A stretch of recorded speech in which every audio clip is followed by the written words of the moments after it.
2007년 세계 최대의 소프트웨어 기업 M사는 흥미로운 설문조사를 시작합니다. M사가 개발한 윈도우 운영체제 V에 관한 평가조사였습니다. 조사 대상은 V를 싫어하는 고객들. 이 고객들의 특이사항은 V를 한 번도 써보지 않았는데도 V를 싫어한다는 사실입니다. 조사원들은 V에 대한 생각을 물어보았고 고객들은 혹평을 내놓았습니다. 다시 말하지만 이들은 V를 한 번도 써보지 않았습니다. 여러 소문들만 듣고 V를 부정적으로 생각하고 있었던 거죠. 이어 조사원은 새로 개발한 운영체제 M을 영상으로 소개합니다. V를 싫어했던 고객들이 새로 개발된 운영체제는 마음에 쏙 들어있습니다. 이어 M사의 직원은 놀라운 사실을 밝힙니다. 사실 이건 M이 아니라 V라고. 소문만 듣고 V를 싫어했던 고객들은 자신들의 고정관념에 적잖이 충격을 받았습니다. 이 실험은 고정관념과 편견 때문에 실제보다 나쁜 평가가 이루어진다는 것을 다시 한번 증명했는데요. 저도 이 실험을 보면서 고정관념에 사로잡혀 뭔가를 그릇되게 해석한 적은 없는지, 내 머릿속에 있는 어떠한 생각이 고정관념인가? 아닌가? 의심이나 해본 적은 있는지 생각해보게 되었습니다.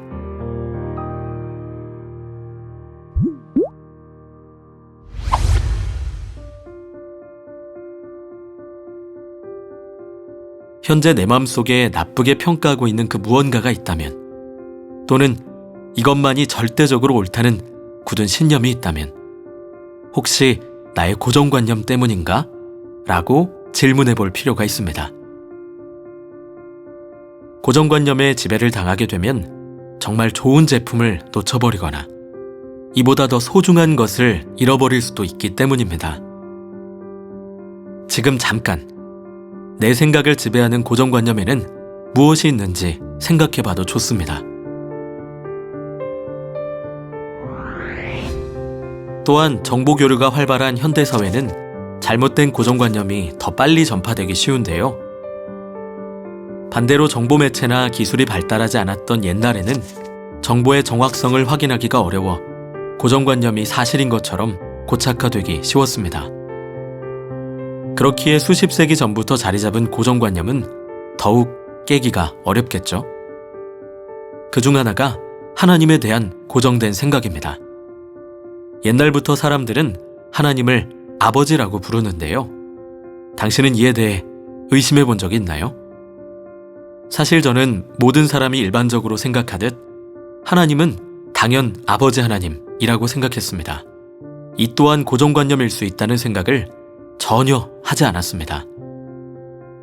너무 역사가 오래된 사회적 통념이었으니까요.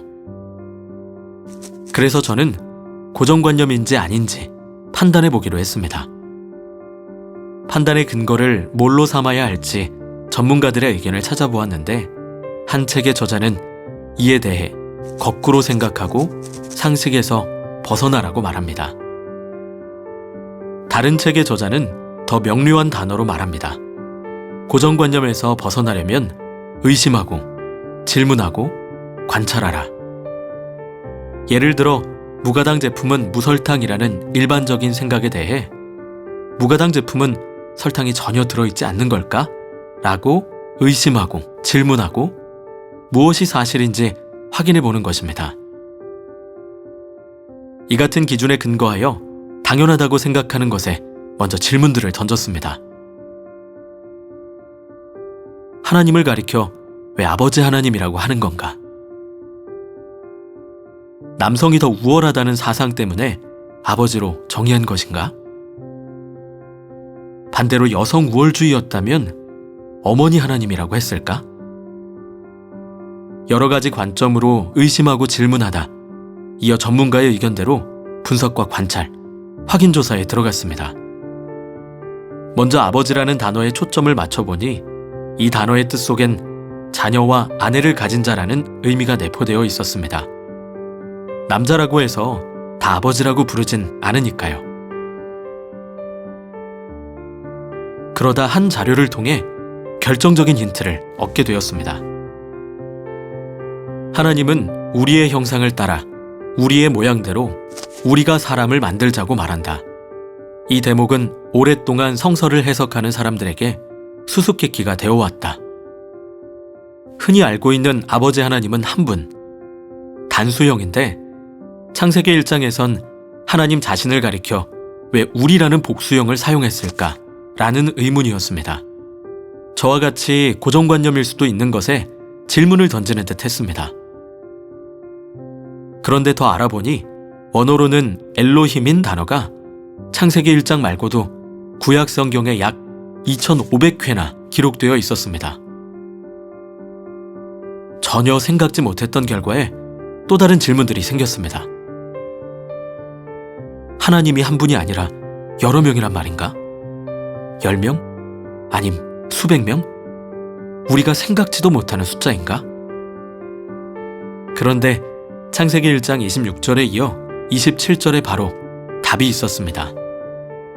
하나님의 형상을 모델로 남자와 여자를 창조했다는 말 속엔 하나님의 형상이 남자와 여자 두 가지의 모습으로 존재함을 내포하고 있었던 것입니다.